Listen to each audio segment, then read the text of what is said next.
What's the difference between a great franchise and one that can never get out of its own way?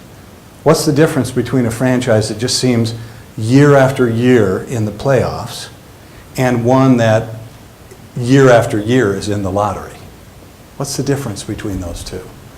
And I was so intrigued by that question, I decided that if I could find out what the answer was to that question, I could probably make a pretty good living in sports.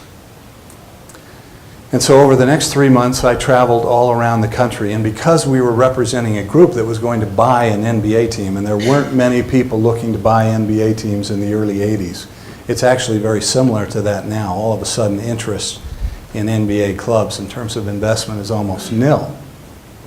So it was that way in the early 80s as well. This is 1983, and long before most of you were born, but I was just this young consultant in Boston going out and trying to figure out what made the difference between a great franchise and not. So I went and interviewed owners and coaches and agents and players and sat down with some of the people that I had long admired.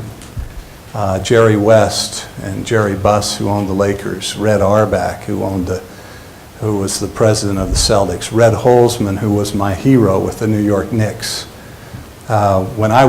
When I was small and growing up in Bountiful, Utah, all of my friends were Laker fans, but for some reason I was a New York Knicks fan because the Knicks just embodied teamwork. They were a great defensive team, and they were coached by a guy named Red Holzman.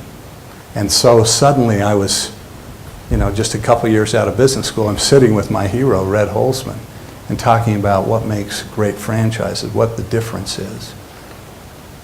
So over the next 3 months, we traveled all around the country. We talked to owners and we talked to the union that represented players.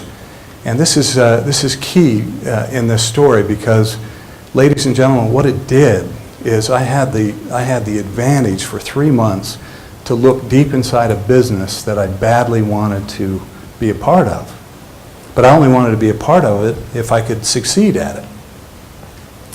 And I hope, if you don't remember anything else that I say today, I hope you'll remember this, that knowledge really is power. And that's why I'm telling you your education is critical. But then when you finally get to that point in your life, and it happens for some people at age 18 and others age 45, when you get to that point in your life where you can develop a passion about being part of a business, a certain direction, when you get to that point in your life, I submit the key for you will be to spend enough time to look deep inside the business, to talk to people who know, and really understand what the difference is between success and failure.